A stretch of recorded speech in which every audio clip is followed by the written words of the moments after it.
সবুজের বার্তা নিয়ে জলপাইগুড়িতে বন মহোৎসব পালিত হলো জাঁকজমকপূর্ণভাবে। গাছ লাগান প্রাণ বাঁচান এই আন্তরিক আহ্বানকে সামনে রেখে 17 জুলাই 2025 বুধবার রাজ্যব্যাপী বন মহোৎসব উদযাপনের অঙ্গ হিসেবে জলপাইগুড়ি জেলায় পালিত হলো এক বর্ণাঢ্য অনুষ্ঠান।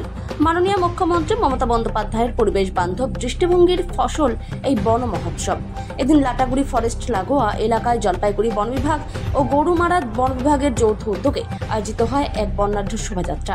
পরিবেশের সচেতনতা ছড়াতে সুসজ্জিত এই মিছিল হয়ে ওঠে দিনের প্রধান আকর্ষণ। অনুষ্ঠানে উপস্থিত বিশিষ্ট অতিথিদের হাতে প্রতীকী রূপে একটি করে চারাগাছ তুলে দেওয়া হয়, যা পরিবেশ রক্ষার বার্তা বহন করে। ডিএফও দ্বিজপ্রতিম সেন জানান, সবুজ রক্ষা ও বনায়নের গুরুত্ব বোঝাতে এই অনুষ্ঠান অত্যন্ত প্রয়োজনীয়। সামনে পুজো, আর সেই সময় পর্যটকদের আগমনের প্রত্যাশা রয়েছে। তাদের আতিথেয়তায় বন দপ্তর সম্পূর্ণ প্রস্তুত। আমরা চাই আরও বেশি মানুষ বনাঞ্চলে আসুক, প্রকৃতিকে চিনুন ও ভালোবাসুন।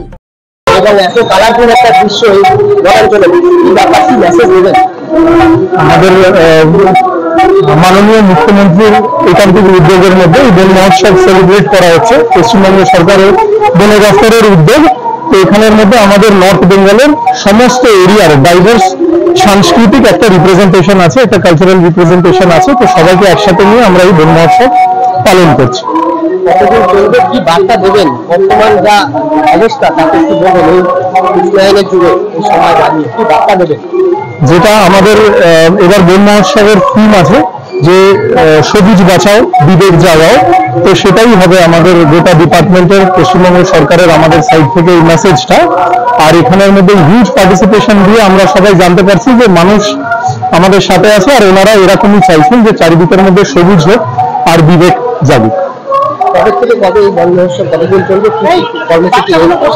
আমাদের আলাদা আলাদা ডিস্ট্রিক্টের মধ্যে আলাদা আলাদা দিনে বন মহোৎসব হয়েছে। আমাদের জলপাইগুড়ি জেলা স্তরীয় বন মহোৎসবটা আজকে পালন হচ্ছে।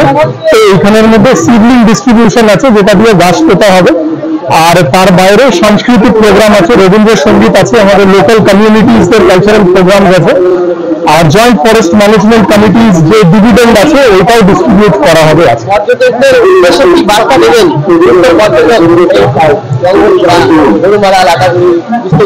আমাদের এই গরুমারা, চাপড়ামারি, নেওয়ারালি ন্যাশনাল পার্ক এই এরিয়াগুলোর যেই ফরেস্ট ভিলেজেস আর পিঞ্চ ফরেস্ট ভিলেজেসরা আছে, আমাদের এখানের মধ্যে লাইভলিহুডের সোর্স একটা বড় সোর্স হচ্ছে ট্যুরিজম।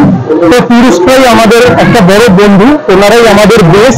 তো আমরা বলবো যে এখানের মধ্যে সব মানুষ ট্যুরিস্ট ফ্রেন্ডলি, তো ওনারা বেশি থেকে বেশি মাত্রায় এসে লাইভলিহুড যেন জেনারেট করতে পারে।